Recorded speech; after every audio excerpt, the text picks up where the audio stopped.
Welcome to This Week in East Brunswick. This week, Library Trustee President Turbi Smilow was honored for 20 years of dedicated service. Vic Romatowski brings important information in preventing car fires.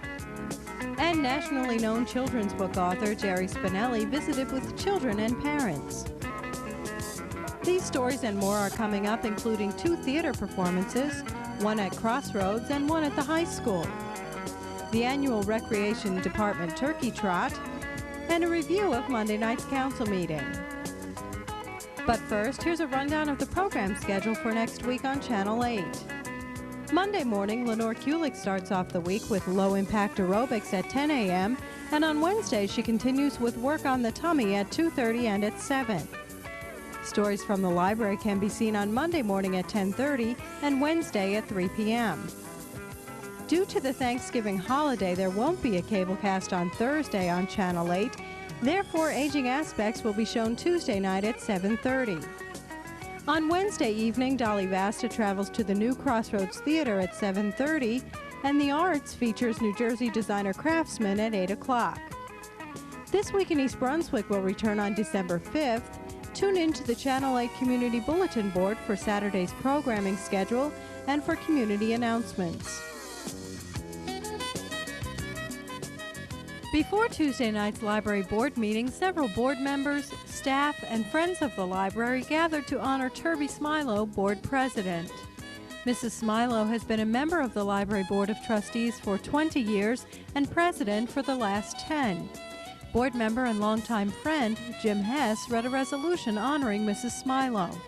Whereas Turbi Smilow has served with distinction as a member of the East Brunswick Public Library Board of Trustees from September 1968 to December 1970, and from January 1973 to the present, holding the offices of Treasurer, Vice President, and for the past 10 years, President of the Board. And whereas with the dedicated, thoughtful, and sensitive leadership which Turbi has provided, the library has experienced dynamic growth and development of its collections, facilities, and services to the public, and whereas Turbi has been a highly visible, articulate, and committed advocate on behalf of the library, its mission and program, and has represented the people of New Jersey as a delegate to the 1991 White House Conference on Library and Information Services. Now, therefore, be it resolved that the East Brunswick Public Library Board of Trustees, with great appreciation and affection, acknowledges and thanks Turbi Smilow for her outstanding record of service to the library and the community on the occasion of her 20th anniversary as a library trustee, and wishes her continued success in all her endeavors in the years to come. In an emotional response, Mrs. Smilow spoke of her experience here at the library.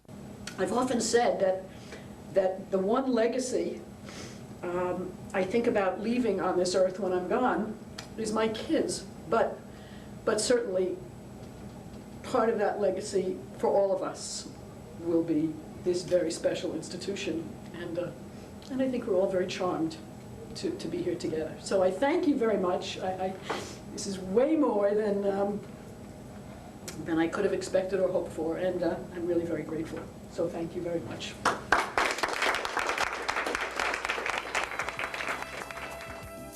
Turbi Smilow and her husband Paul are longtime residents of East Brunswick. She is also a member of the board of Crossroads Theater Company in New Brunswick and a patron member of the Zimmerli Art Museum. If you had a chance to see this month's edition of For Art's Sake, then you know that the new Crossroads Theater in New Brunswick is about to open. Their first play in the new building is called Black Orpheus, an adaptation of the Orpheus myth by playwright Oyamo. While on location at the theater, host Dolly Vasta had the chance to interview one of the actors and an East Brunswick resident, Coleman Butler, with his mom, Cynthia. Coleman is in the show coming up at Crossroads, Black Orpheus. Mm-hmm. How did he get into this? I want you to tell me the story that you told me originally, which I thought was so funny. Well, Coleman told my husband and I when he was about 5 that he wanted to be an actor. So he asked his father, how do I go about being an actor? His father told him, you need to get an agent. So he asked his father, will you be my agent? His father told him, no, I won't, but when we see an open interview, we'll let you try out. So we saw an ad in the paper. Said they needed 8 and 9-year-olds for Crossroads Theater, and Coleman tried out. What kind of audition did you do? Did you have to sing? Yes. What did you sing? My country 'tis of thee. You know, you're the second young actor I know who has sung that song. Seriously. And did you have to read anything or A talk? poem. A poem? Were you nervous when you did it? No. No. Because you're young yet. Are you having a good time here? Yes. Yeah. Very good time. What kind of part are you playing? Tell me a little about it. It's about 2 kids, and one of them, Sanchez, the part I'm playing, is Ping's manager. And Ping wants to learn how to play the guitar so well that he makes the sun rise like Orpheus. And they say that he's the bringer of songs. And Sanchez wants his friend to do good, so he wants to get Orpheus to teach him. And Orpheus said he would. He told him to come to his house. And when they get there, Mariella's there. And that's Orpheus's, what do you call it? Fiance. Boy, there's a lot of relationships you have to remember in this, don't you? Do you do a lot of singing and dancing? Yes. Yeah. You like that drum music in there? Yeah, we were listening to it before. Yeah, it's pretty good, huh? Yep. Yeah. How do you think you'll feel when you get down on the stage? Good? Yeah. Yeah, yeah. It'll be fun. It'll be fun? Yeah? Hey, Mom, how do you and your husband feel about it?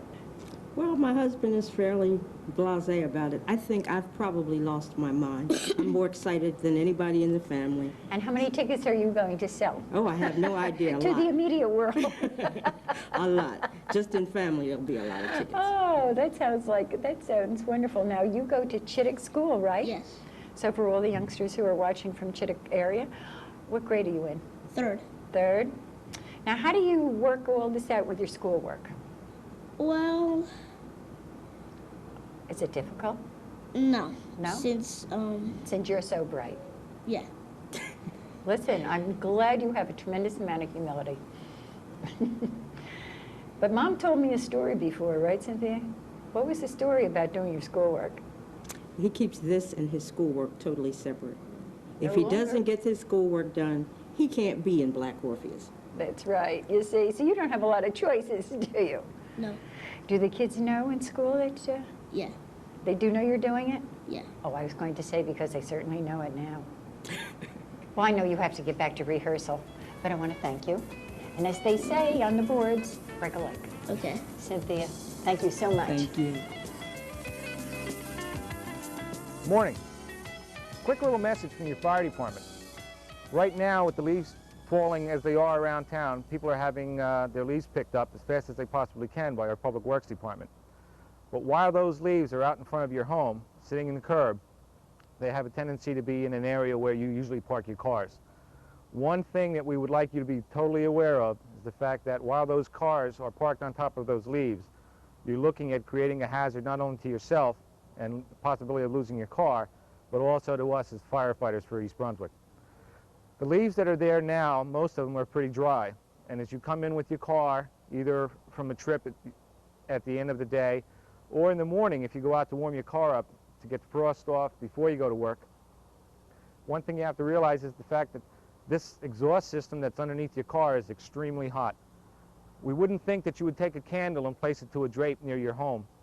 But at the same time, a lot of people don't think about parking their cars on top of the heavy leaves that are in front of their home. What we ask you to do is don't do it, all right? Leave your car either in your driveway or in an area where there aren't that many leaves. Public Works is picking them up as fast as possible. But in the meantime, your car is sitting out there basically like a bomb on top of a fuse. You come in, the leaves catch on fire, you can be gone from your car for a few minutes and come out and realize that your car is gone. It's an expensive proposition. We ask you to please just think about it for a little bit. You'll save us a lot of time and keep us a lot safer. And at the same time, you'll probably save yourself a lot of money and a lot of heartache. So think about it. And thank you, and be careful. Hi, I'm Amy Fisher, and today I'm in the East Brunswick High School auditorium with Ginger Jones, the new drama club advisor. Hi, Ginger. Hi. You're having a big performance coming up. Could you tell us what it's going to be? Our production is Up the Down Staircase, and we're performing December 6th and 7th in the high school auditorium. The show is Up the Down Staircase, and it takes place in a high school. It's a story of a high school English teacher's first experience in an inner city school, and the students and the faculty and all the administrators that she meets. It's really a neat show. It's fun. People could read the novel by Belle Kaufman in preparation for seeing it, right? Yes, they can. As a matter of fact, it's a little unusual because of the way that it's set up. The novel was written as a series of letters, and a lot of that was carried over into the play. And they do a series of popping up behind walls to signify either letters or conversations that have occurred outside of the classroom because there's just one set. How can people get tickets to the play? The tickets are going to only be sold at the door because not a lot of advance sales have taken place in the past, and all they have to do is come. The show starts at 7:30, between 7 and 7:30, and they can purchase tickets at the door. There's also a special senior citizen preview, which we've scheduled in the afternoon at 1:30 on Thursday. That's December 5th, and the doors will open at 1 o'clock, and they can come in, and the show will start at 1:30. The other shows start at 7:30, and the ticket prices are, senior citizens are free, students are $2, and faculty and adults are $3. Oh, great. Sounds like it'll be fun, and we'll look forward to seeing you. Oh, thank you. Maria? Me? Yes, you. Well, Maria? I did not have my hand up. I called on you. Why me, Miss Barrett? Maria, did you read the scene for today? See, yes, but... Well, what would you say is the theme? I did not volunteer. My hand was not raised. We'd like your opinion. If you ask me, I could not this time, Larry. If you want the theme, well, in my opinion... I've asked Maria. Well, Maria? The author tries to say... Tries? Doesn't he succeed? He tries to show... He shows. He shows you must not be too ambitious. Does he say ambition is bad? Yes, very bad. Maria, isn't it good to be ambitious? Yes, but not too. Not too what? Too ambitious is not so good. You mean excessive ambition can lead to big trouble. That's the theme. That's right. You're right. I was right? Yes. I'll have to call on you more often. Why not? Why not? Saved by the bell. Out with you. Anytime I have something to say, the bell rings. That's because it's a short class. Maria, brain. Don't knock it. Anytime you want to know about themes. The real villain, Mrs. Macbeth. I say, he was led on by these witches, and right at the end, they egged him on. Bubble, bubble, toil and trouble. What did he know about toil and trouble? Remember when she hollers that damn spot? If she'd only kept their mouth shut, you wouldn't have something. The bell, Joe. School's out. I heard. Is there something? He kept asking me to stay after for a talk, so I stayed. How about that? I see. Well, what do you want to talk about? Come on, let's have it. Joe, I've been going over your entire record, and I'm struck by the discrepancies between your capacity and your achievement. Would you mind putting that in... English? How about, I don't understand them big words, Teach. You could ask me to repeat, you could drop some books, you could rock on your heels. Okay! This is important, Joe, to both of us. What, my discrepancies? Your capacity. What's it to you? Why should you care? I do. That's what you told me before. Joe, listen. Are you listening? I'm trying to. You gonna be here? Joe. That's a straight question, Miss Barrett. Then I have to say no. No what? No, I'm not gonna be here. You're not gonna be here. I see. Well, thanks anyway. Joe, that doesn't... We finished our talk, Miss Barrett. What makes you think you're so special anyway?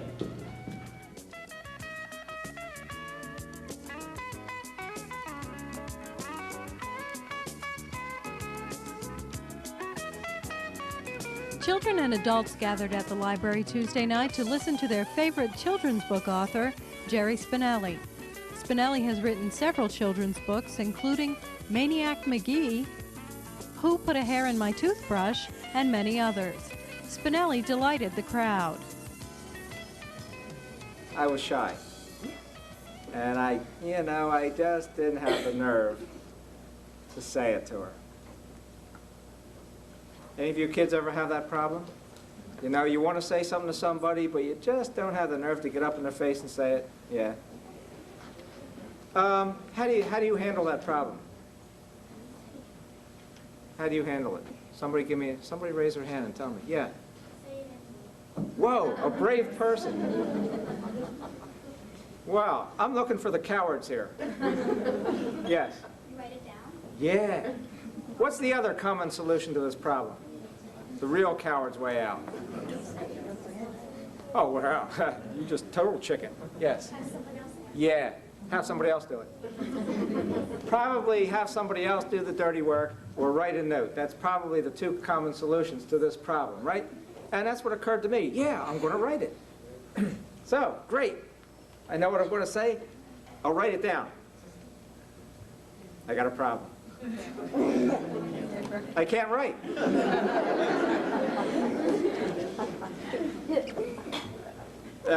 I didn't go to kindergarten. There was no Sesame Street in those days. It's the first minute of the first day of first grade. I can't write. Well, time passes. I find out her name as the days go by. Her name is Judy Brooks. True story. She lived at 718 George Street in Norristown, Pennsylvania. I could take you there now. Show you her house. In school, we start off by learning the letters of the alphabet. At home, I give myself an assignment. I learn to write 4 words. I learn them, I practice. A week or two goes by, I'm set.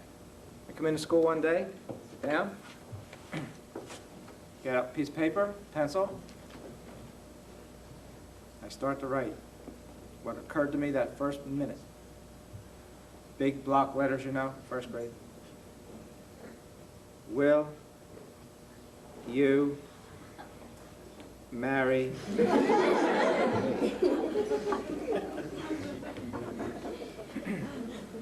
Folded the paper, waited until Mrs. Smith wasn't looking, slipped it across the desk onto across the aisle on Judy Brooks' step. Now I'm Judy Brooks. She picked it up, opened it. She can't read. Well, I guess you know what happened next, right? She picked up the paper, trotted up to the front of the class,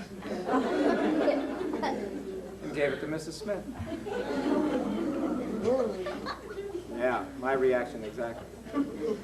Mrs. Smith took it from her, opens it, looks at it, gives it back to her, whispers something to her. Judy trots back to her seat. It is now clear that Mrs. Smith has told her what the note says. Because when Judy gets back to her seat, she turns to me and goes,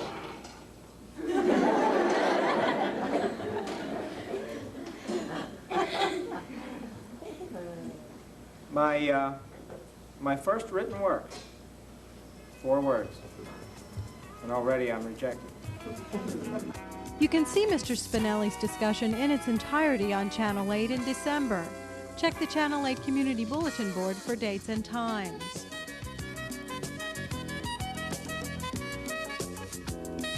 On Sunday, turkeys were going faster than you could say the Division of Recreation's annual Turkey Trot. Division Manager Karen Burke and Recreation Specialist Jay Greff tell us all about it. Hi everyone, I'm Karen Burke, Manager of Recreation of East Brunswick Township, and along with me today is Rec Specialist, and her name is?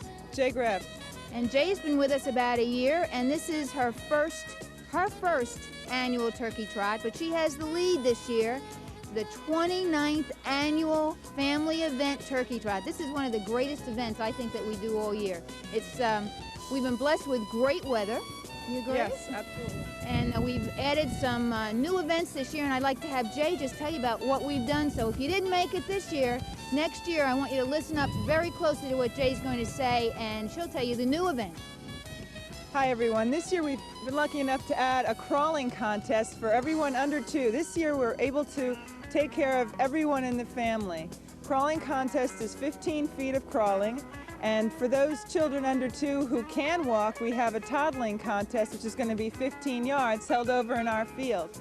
So everyone should be out here today. If you're not, write it on your calendars. We'll be back here next year. Absolutely. And the truth is, Jay, just to keep the record straight, we're not serving 0 to 5 months, folks. We haven't figured out a way to do it yet, but give us some time and we'll try to service that population too. We expect about 500 or 600 people here at least today, throughout the day, and we've been blessed with great weather. So really put it on your calendar for next year and come on down and enjoy the fun. It's not threatening. We'll service you from 5 months to senior citizens. Come on out and see us and say hi to Jay and Karen. Here's a complete rundown of all of the winners from this Sunday.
At Monday night's Township Council meeting, Director of Recreation, Parks, and Community Service, Judith Lebline, made her preliminary Memorial Day Parade presentation to the Council. In the past, Lebline's department has been the main organizer of the event. This year, she's asking that some responsibilities, such as fundraising, be spread throughout other township departments. Also at Monday's meeting, the Town Council adopted a resolution calling for the transfer of ownership of Edgeboro Road. If the Middlesex County Board of Freeholders passes a similar resolution, Edgeboro Road will become a county rather than a township responsibility. If the county assumes ownership of the road, it would be responsible for maintenance and a reconstruction project estimated to cost up to $750,000. The lone opposing vote was cast by Councilman Joseph Hudak, who said the township should sell the road and not give it away. In other council news, the council voted to approve 2 resolutions pertaining to a home in Steve's Mobile Home Park. The complex, which is located on Route 18, houses many trailer homes, one of which belongs to the Bohodel family. The council agreed at the meeting to allow the Bohodels to build a 10-foot by 10-foot room onto their trailer. In doing so, the room extends into the township right-of-way. The other resolution requires the Bohodels and 13 of their neighbors to move their homes out of the right-of-way by September 1993. That's all for now. Thanks for watching.